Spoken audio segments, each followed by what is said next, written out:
존경하고 사랑하는 국민 여러분, 그리고 자유 대한민국을 사랑하는 당원 동지 여러분, 국민의힘 강선영 인사드리겠습니다.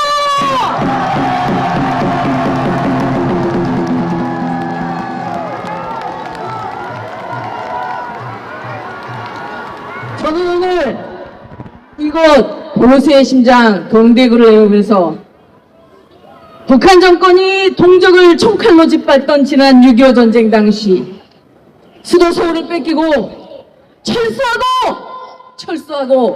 철수했던 그 처절한 심정을 안고 이 자리에 섰습니다, 여러분.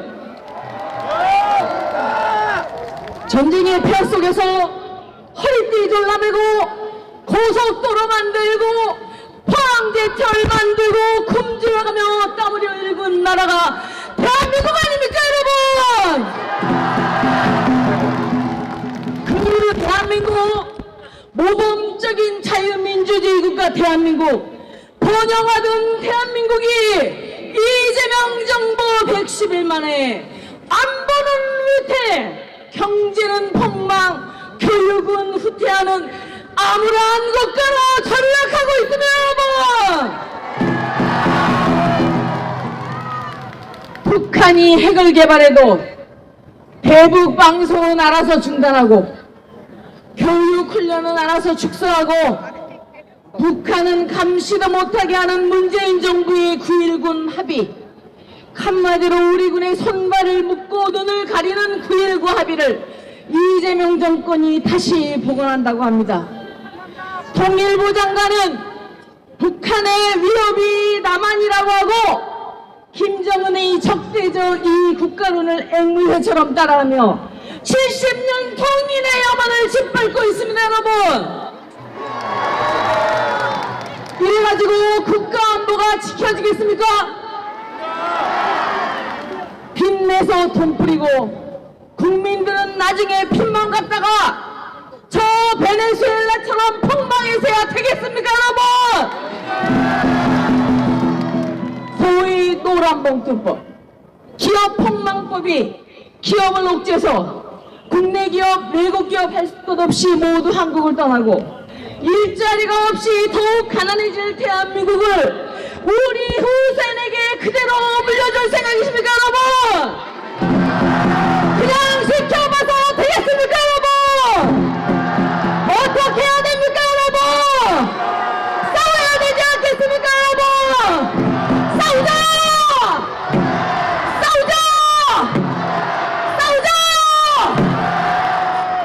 블로그에 있는 걸 베껴서 논문 쓰고 막말하고 음주운전하고 제자 뺨 때리고 북한에 17번이나 갔다 온 사람이 교육부총리로 임명되는 나라, 여러분, 이게 지금 우리가 살고 있는 대한민국 맞습니까?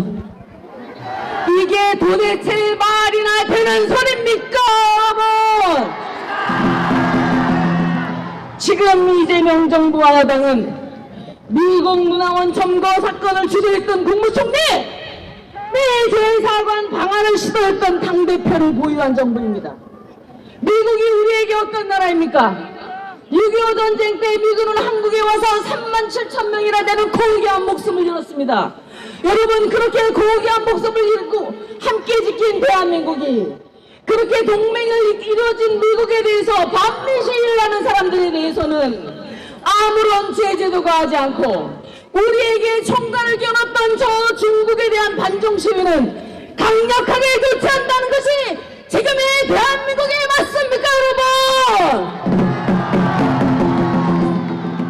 여러분이 만약에 입장을 바꿔서 미국 사람이라면 미국 국민이 37,000명이나 바꿔 목숨을 지켜온 나라를 자기네 국가의 국기를 태우고 반미를 주장하는 자들에게 관대한 대한민국을 어떻게 생각하시겠습니까, 여러분? 이러한 정부가 진정 한미동맹을 지키는 대한민국이라고 할 수 있겠습니까, 여러분?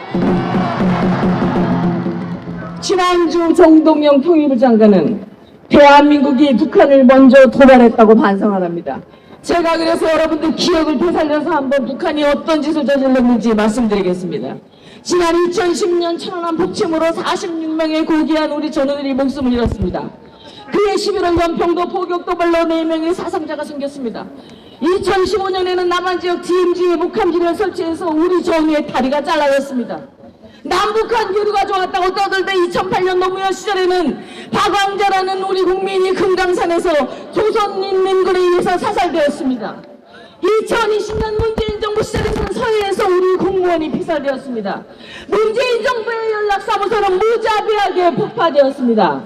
작년 5월부터 10월까지는 북한이 대한민국의 수도서울 상공에 23차례 5,600개의 더러운 우물불선을 날렸습니다. 이게 남한이 북한을 위협하는 게 맞습니까, 여러분?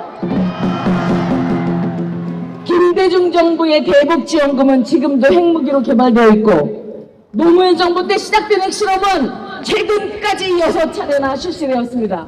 이외에도 다양한 사이버 공격으로 은행, 법원, 암호화폐 등 이러한 거래소 등은 수시로 우리 국민들의 생명에 위협이 되는 자본시장의 교란을 일으키려고 시도하고 있습니다. 이렇게 온갖 만행을 저지른 주적에게 이재명 정부는 평화를 구걸하고 있습니다. 평화가 구걸로 지켜지는 것입니까, 여러분?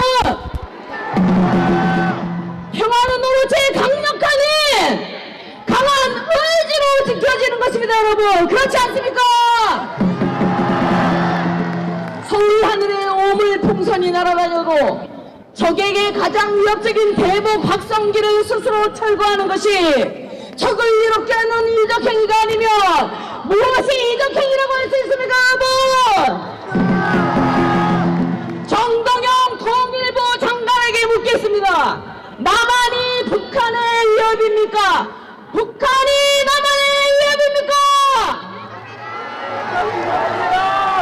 정동영 통일부 장관은 대한민국의 장관입니까? 북한인민민주주의공화국의 장관입니까, 여러분?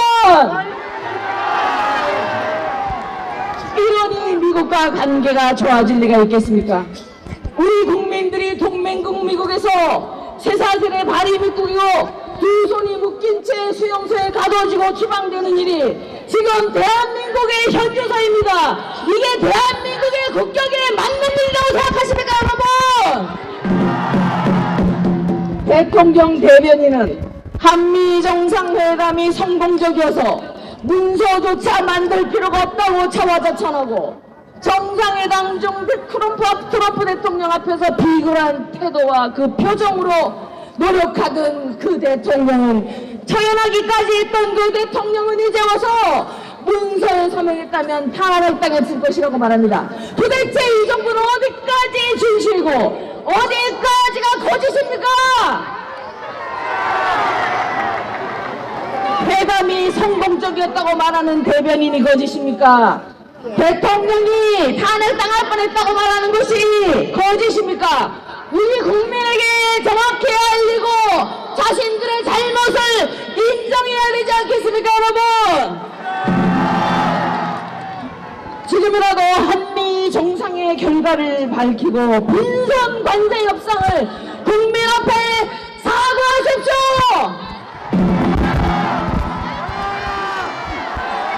더 큰 문제가 있습니다. 대한민국이 지하자원이 있습니까? 석유가 나옵니까? 유럽처럼 문화유적이 많습니까? 대한민국이 발전했던 원동력은 우수하고 극렬한 민족성, 국가주도의 올바른 교육정책, 그리고 자녀 교육에 연수했던 여기 계신 부모님들과 성실히 공부하고 노력한 우리 자녀들 덕분 아니겠습니까, 여러분? 그런데 그런 대한민국의 자녀 교육을 음주운전 전과자, 입에 담지 못할 망언을 썩는 자, 중학생 제자의 뺨을 때리고도 자랑스럽게 떠드는 자에게, 이런 자에게 맡겨서야 되겠습니까, 여러분? 이 정부는 합쳐서 22개의 전과를 가졌습니다. 가장 큰 문제는 그것만이 아닙니다. 지금 삼권 분립을 파괴하고 입법 독재, 일당독재로 가기 위해서 악셀레이터를 시게 밟고 있습니다, 여러분! 초이대 대법원장을 겁박하고 대법관 증언과 검찰청 폐지로 사법부를 장악하려 합니다.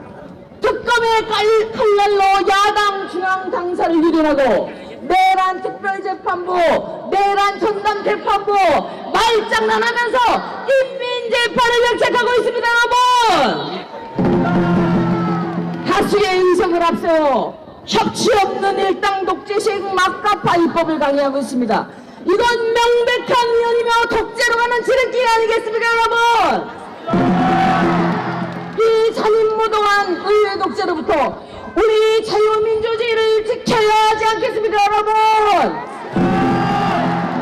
일자리를 잃은 청년들이 거리로 내몰리고 민생은 파탄났는데 이 정권은 미래세대의 빚더미 위에 재정 포퓰리즘만 거리고 보복정치로 국민의 혈세를 낭비하고 국민의 삶을 파괴하는 무책임한 권력이 아니고 무엇입니까, 여러분? 존경하는 국민 여러분, 그리고 당원 동지 여러분, 상황은 엄중하고 저들의 폭거는 날로 심해지고 있습니다. 하지만 우리는 결코 절망하지 않습니다. 포기하지 않습니다.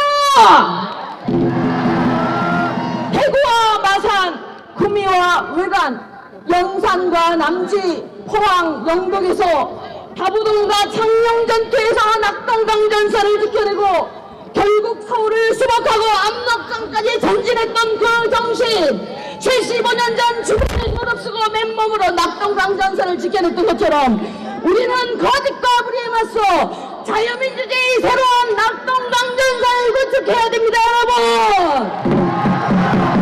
이제부터 다시 시작합시다. 위대한 극복의 역사에 섰던 바로 그 정신으로 무능과 독재를 심판하고 법치와 상식을 바로서 자랑스러운 대한민국을 함께 지켜